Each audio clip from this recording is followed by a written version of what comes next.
X30 weeker. All right, you got report on them. They're an X30 weeker, is now 43 weeks old. So been with you for a good 13 weeks, all right? On room air, obviously, has no O2, full feeds, has been on caffeine since 33 weeks. Infant set to go home in 2 days. All right, so everybody's really anxious for this baby to get to go home.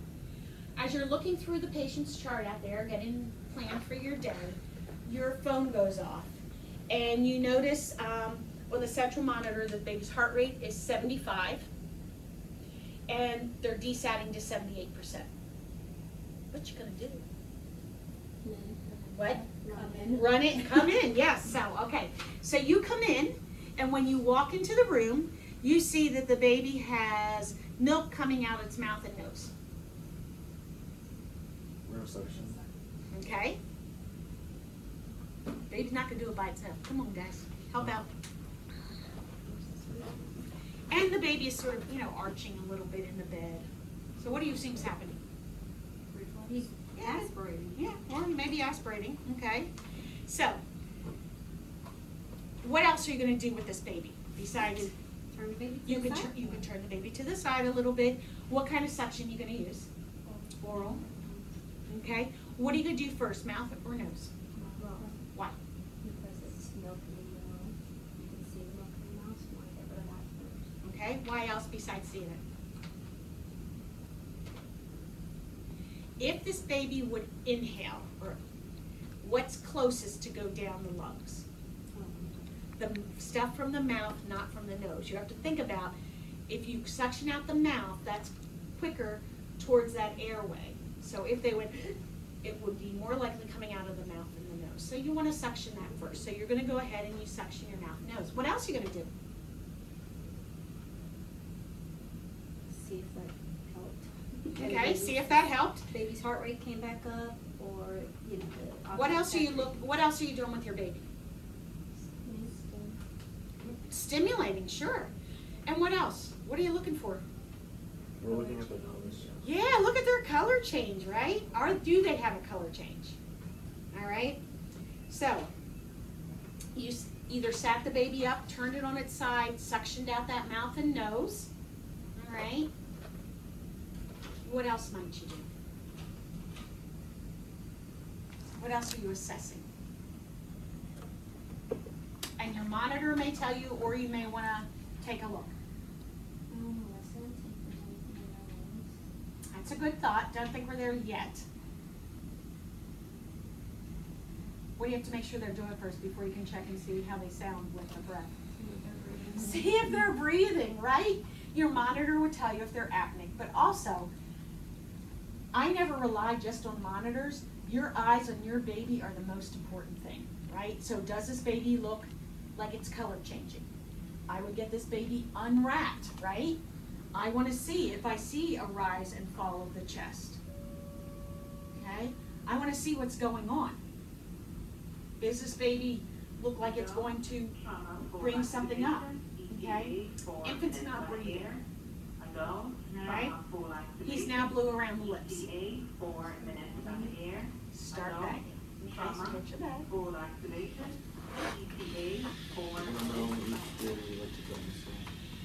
What? Push the button, yes, get help.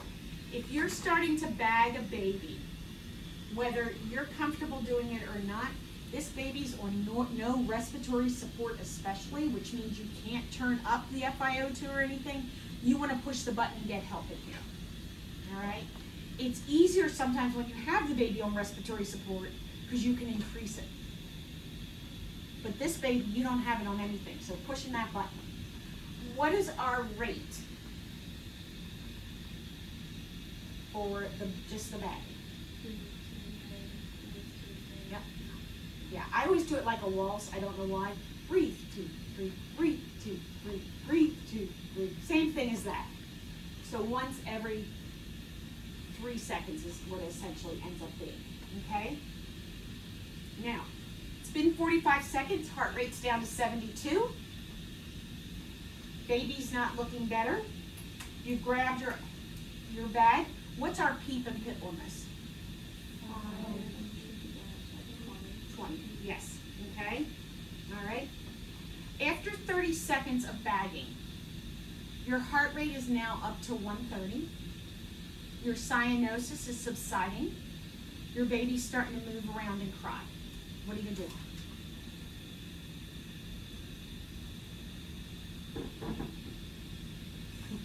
Just swallow it. Stop. Yeah, stop your bagging. This baby's moving around looking better. So please take that off your baby's face. I know. We had you talking. I have you talking, and you're just doing what you're supposed to do. Okay. You may need to still stimulate that baby a little bit.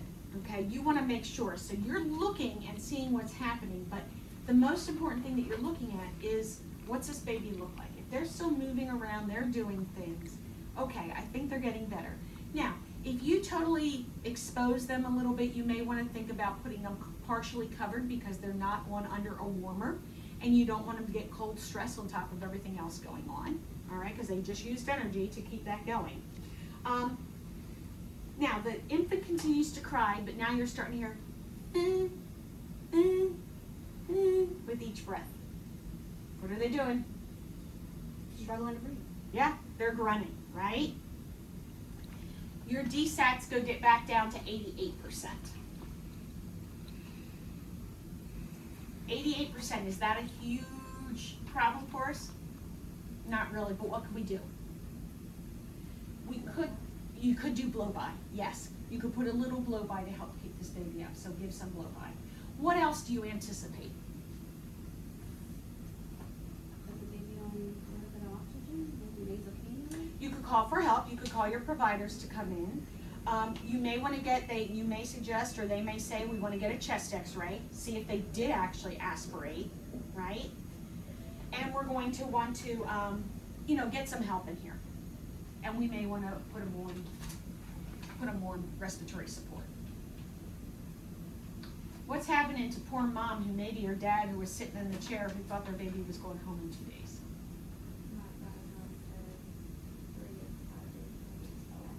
5 days. Okay, so pass out those little things there. I'll have to share one, but pass those out.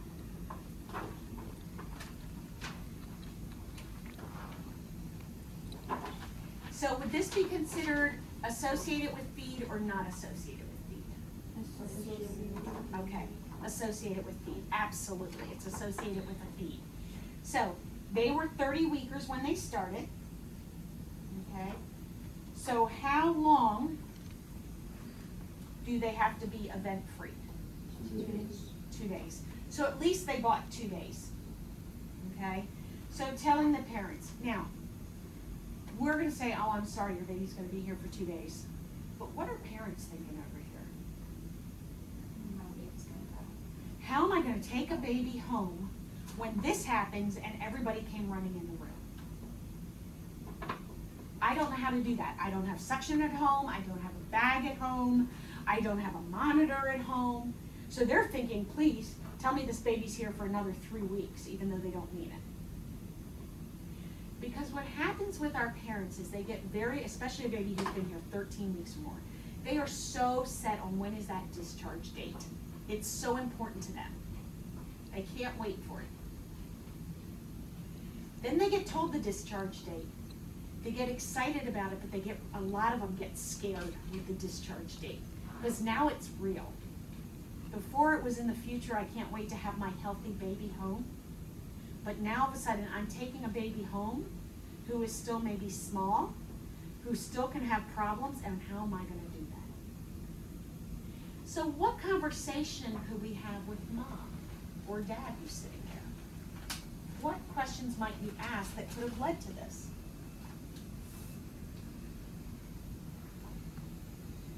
How did baby feed? How did baby feed? Yeah. What position was the baby in when you fed? Did baby burp afterwards? Did baby burp? What's another one? Baby's now laying flat, spits up, and it's in its nose and mouth. Did you hold the baby upright after it ate? Maybe dad says, oh my gosh, you know what? I gotta get to work because I'm gonna take off when the baby comes home, and I was just trying to send an email, and I gotta go out the door, so I laid the baby down. We're not gonna scold them for doing that. That's not our job. But we can say, oh, well, next time, If you can't do it, call me in and I'll hold the baby for a little while afterwards. We want to reinforce what they can do, but we also want to figure out what led to this, because this baby was not a high-risk baby before if the discharge was made, okay? Now, if this has happened before, we think, oh, parents are like, oh, here we go again. Third time, we're going to have that discharge date changed, and that does happen. You will see that. You may have seen it already. How many of you have bagged a baby? One. All right. You will all have an opportunity to do it in your time in the NICU, I can tell you that. Do you think you'll still be anxious about it? Were you anxious about it? I did as an extern last year. Okay. Yeah. But yeah, you will get anxious about it.